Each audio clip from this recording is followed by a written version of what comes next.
what a great crowd we have in here, and what a fantastic event we have for the 4th Grey Day. Hey! I was remembering my contribution to the first Grey Day. That was back in 2021, a time of heavy snow and lockdown, and so it had to be online. And I recorded some of Lanark lying in my bed, and that is still up on the wonderful Alistair Gray archive that you'll be hearing more about as well. But Alistair, well, I find he still lives with me every day, because going up the clay pits and what he has got written there, especially if we are, oh God, what is the word? If we gladly accept it, the present is our greatest gift. So this present, as we are now gladly accepting it, is our greatest gift. Thank you, Alistair. Look up. Hey, look at that work that he has done in this place as well. It's just fantastic. And that's why Òran Mór is so important to the celebration of Alistair, his master artwork mural. So this event's been delivered by the Alistair Gray Archive with support from Cunningham, and it's family friendly, as you'll have seen, with lots of activities. We've got the nail bar. I'm just going to point that out to my daughter Morgan. Have you seen the nail bar over here? I thought you would like that. A Poor Things inspired nail bar. Treasure hunt, mask making over here as well.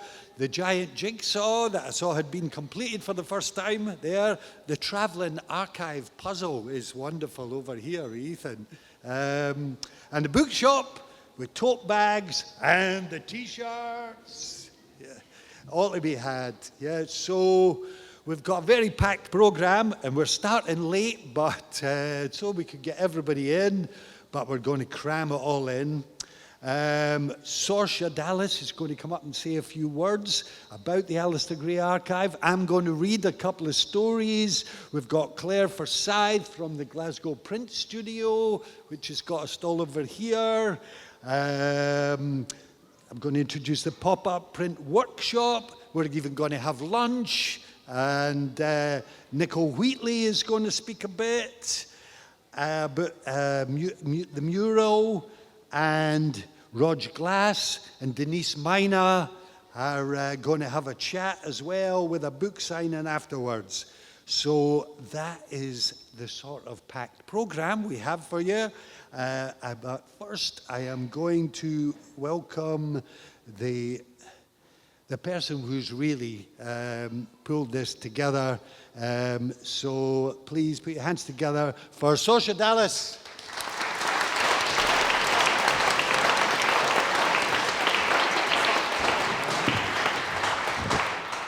Thank you, Tam.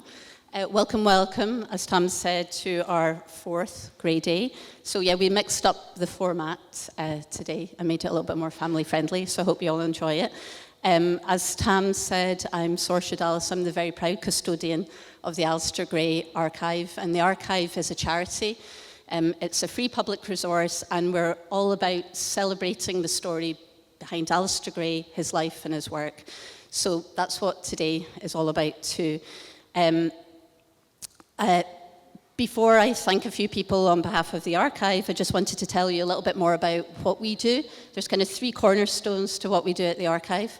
One is running public events. So we do free weekly tours, we do lots of talks and events in the archive, but we do lots of off-site projects like this with partners as well. We also are really committed to education, like Alistair was, and we create opportunities for interns and placements, but we're also really committed to trying to embed Alistair's work more widely within the curriculum. So we're working with primary and secondary school teachers to do that. Our first foray into it is, as Tam noted over there, the Travelling Archive. If you go over and speak to Ethan, he can tell you a little bit more about that resource. It's a portable resource we take into schools and community groups. If you're interested, sign up and we can come and visit you. And then the final thing that we do is the Creative Commissions. So we work quite closely in partnership with others, especially our good friends at Creative Writing at Strathclyde Uni. Alistair's whole work was about creatively responding to things that exist already, to artworks, to books. And we create that same opportunity for others. So we invite them into the archive to spend time there and think about growing it and making it a generative resource now and for the future. And as Tam said, we're really delighted to be sharing Denise's contribution just after lunch. Before I hand back to Tam, I just wanted to say a few thanks on behalf of the archive to our incredibly supportive board for all their support over the last year, to all the interns and placement students, many of whom are around manning the stalls. A special shout out especially to Tio for all the exceptional digital work that they've done in the lead up to Grade A too. I'd like to thank all the crew who are going around recording the event, Mark and Alex and Alistair.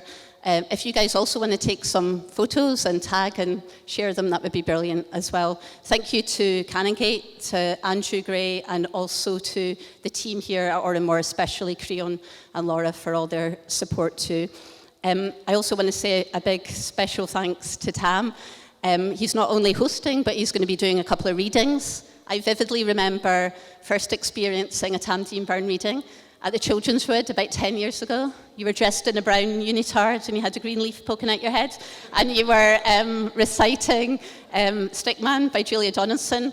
But what I saw was a bunch of kids utterly enthralled with storytelling, and that's at the heart of everything Alistair did. In fact, I mean, this is a quote from him: "People who care nothing for their country's stories and songs are like people without a past, without a memory." So that's what we're here today to do too, is to really share our stories. Thank you all for coming. As I said, we are a charity. We're not core funded. We rely on events like this to keep going. So by coming along, you're helping support that. By buying a t-shirt and a tote or a book, you're helping to do that too. So a big thank you to you as well. But of course, the final thank you is to Alistair for leaving us such a wealth of stories, and we're so incredibly proud at the archive to continue to share them. So thank you.